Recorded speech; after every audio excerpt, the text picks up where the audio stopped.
Assalamu alaikum wa rahmatullahi wa barakatuh. You have to excuse the lawnmowers. I don't know if that sound is recording real heavy in the background, but I'm sitting outside in my van. Um, I wanted to touch on something, um, an experience that I had. Today is the 27th day of Ramadan, and this incident happened on the 22nd, 23rd, 24th, somewhere in there, night of Ramadan.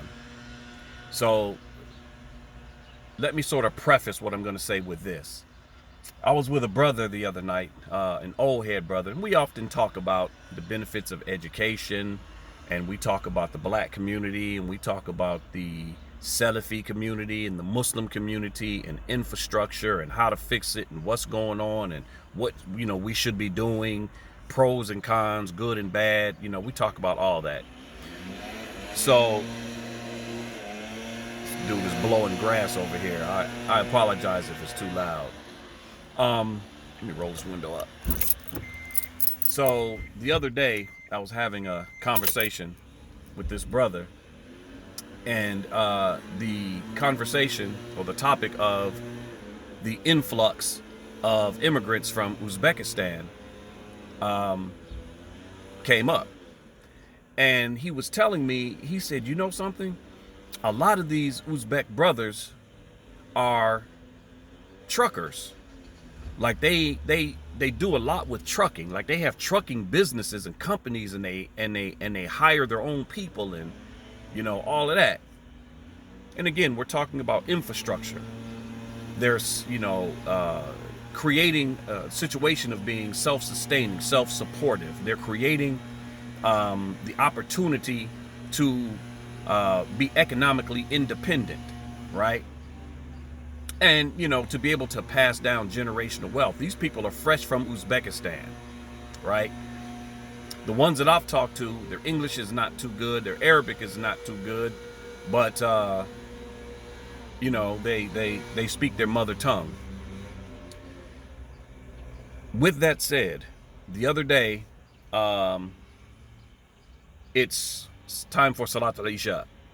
So I come in and I sit down next to this brother who's from Uzbekistan, and they all wear this different kind of hat. Like, they stand out. It's a hat that most of us here probably wouldn't wear and obviously don't wear. So it's very specific to them. In the front row, where the imam, in the front saf, where the imam is they'd be standing behind the imam, was a whole row of brothers from Uzbekistan. So I see them, and when it's time for the salah, let me turn my van on, turn the air on. They're out here doing all this yard work.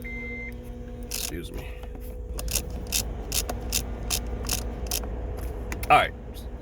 So anyway, when it's time for the salah, the imam stands up and he motions for a brother who was obviously one of the leaders of the Uzbek group that was sitting there. And he steps up and he begins to lead the salah. And I mean, mashallah, his recitation was beautiful. May Allah reward him, and may Allah reward the delegates and the people from Uzbekistan. Man, this dude is blowing grass all over my car. Okay, sorry about that. So anyway, he stands up, leads the salah. Beautiful recitation. His tajweed was outstanding.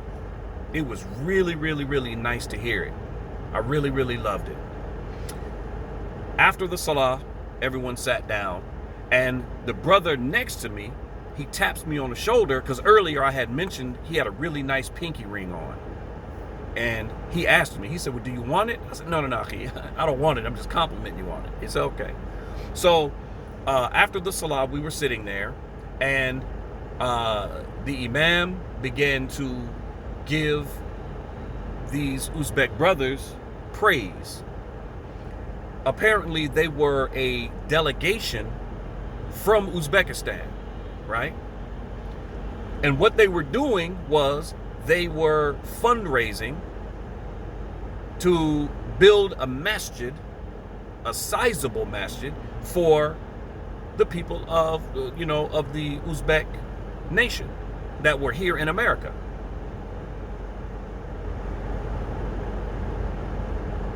When the brother was sitting next to me, he opened up his phone. And in his phone, written in English, surprisingly, it said Uzbek something trucking company. He had all these different trucking companies that were Uzbek owned here in America. So it wasn't just, and then I reflected back on what the brother told me, that these people are establishing trucking companies. That is how they are making money. That is how they are sustaining their families and their communities. And they all seem to be very tight-knit, real close, very tight-knit. Lots of children, their wives, they're everywhere. So the imam is standing up and he's talking about the Uzbek people, and he's talking about, the delegation and how proud and happy they were to host them, and they were giving gifts and all this, that, and the other. And the brother next to me taps me on the shoulder and he smiles and he said, "They're from my country." And he didn't say it in an arrogant way. He said it in a proud way.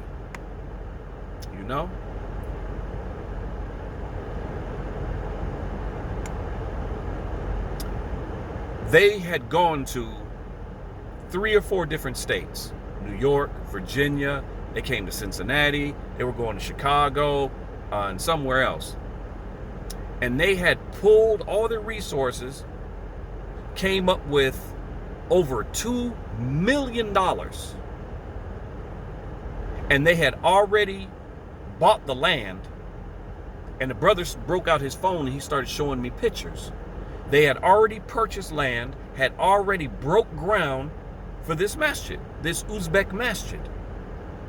And this delegation, somehow, some way, also had accumulated $2 million. I don't know if it was all donations or how they did it, but they had $2 million to go toward this Uzbek community. I say all of that to say what? What are we doing in America? And I'm speaking specifically to the African Americans and to the Salafis. I'm speaking in reference to infrastructure. I'm speaking in reference to sticking together. I'm speaking in reference to pulling resources, creating community, creating community efficacy, looking out for each other, building a community that is vibrant and has life and represents Islam.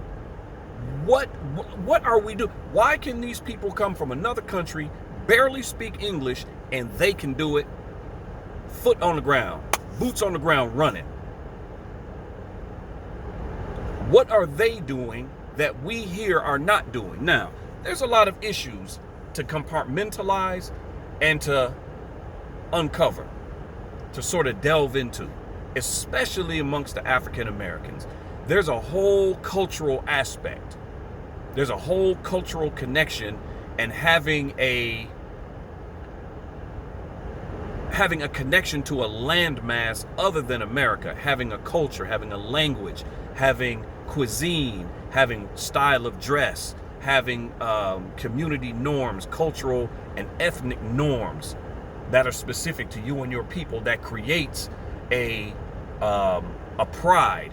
And when we talk about pride, we don't mean asabiya. We don't mean the haram aspect of pride, but a pride. You're happy with who you are. You're content. You don't have to be somebody else. You don't have to look to somebody else in admiration and think, man, I'd like to be like them. So I'll dress like them. I'll eat their food. I'll speak their language. I'll become a part of their community. The people from Uzbekistan, they have that. So that's one thing definitely that they have over African Americans. We don't have a connection to a landmass that comes with a culture and all of that, and a language and cultural norms and things that make us specifically us. And that's a big thing. That's an anchor. We don't have that anchoring.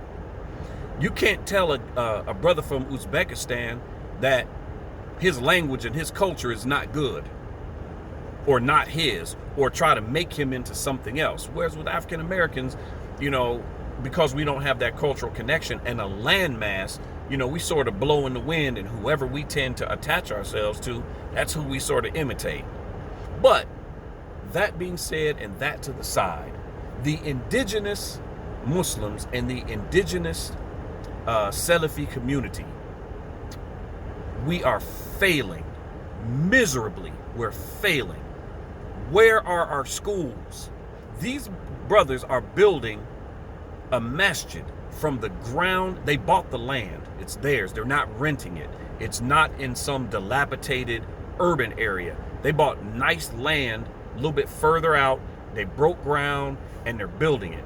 And they have this delegate, again, they have money coming in. They have established the ability to self-support, by way of creating these trucking companies and employing their own people. They are creating a community for themselves. Now, the Salafis here in America, we've been here. We've been, doing all the screaming from the top of the mountain, and we proclaim that Salafiyya is the right way and it's the only way. And alhamdulillah, I agree 100%. I cling to Salafiyya. But we have to deal with the reality. We have to deal with what's really going on. We are not creating an infrastructure, a community for ourselves and for the Muslims and for our children. I can guarantee you that these brothers from Uzbekistan are next going to build a school without anyone even telling me that. They're going to build a school. They're going to have something to send their kids to.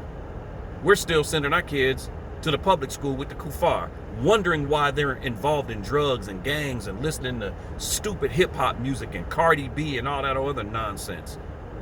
We wonder why we lose our children to the streets. These other communities, they self-insulate. They self-insulate. They take care of their own communities, and we are not doing it.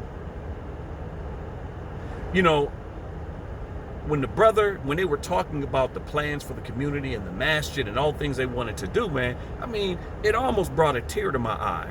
We've been here, African Americans and the Muslim community, we've been here for how long, and we have nothing really to show for it.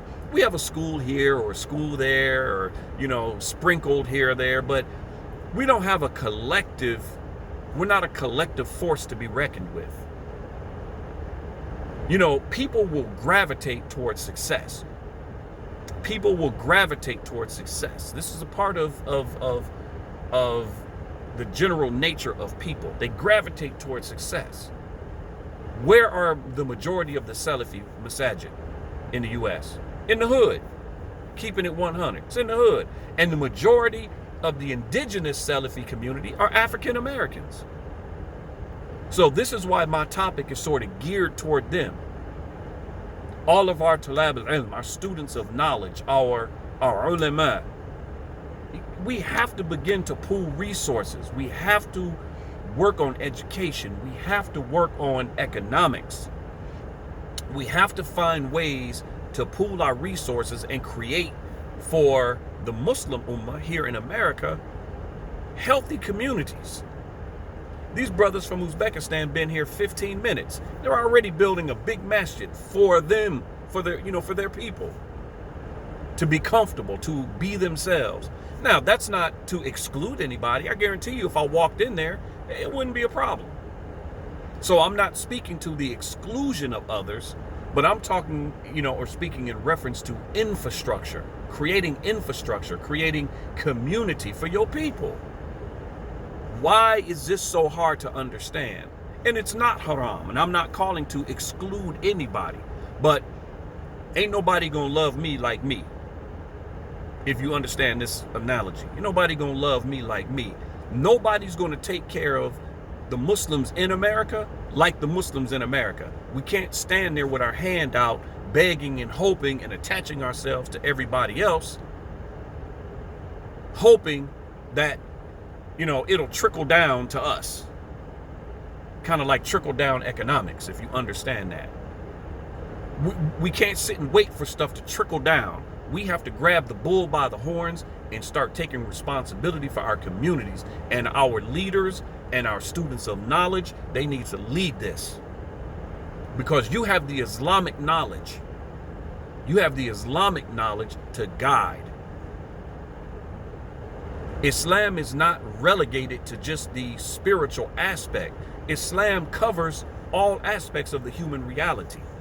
Economics, politics, you know, education, healthcare. You know, there's nothing that Islam doesn't give us guidance in. But we seem to just only focus on one part and wonder why the rest of the ummah in America is spiraling down the toilet bowl. Because we don't work on those issues from an Islamic perspective. So I just wanted to share that. That happened a few nights ago, and I thought it was rather significant. All right, my rant is over. Assalamu alaikum wa rahmatullahi wa barakatuh.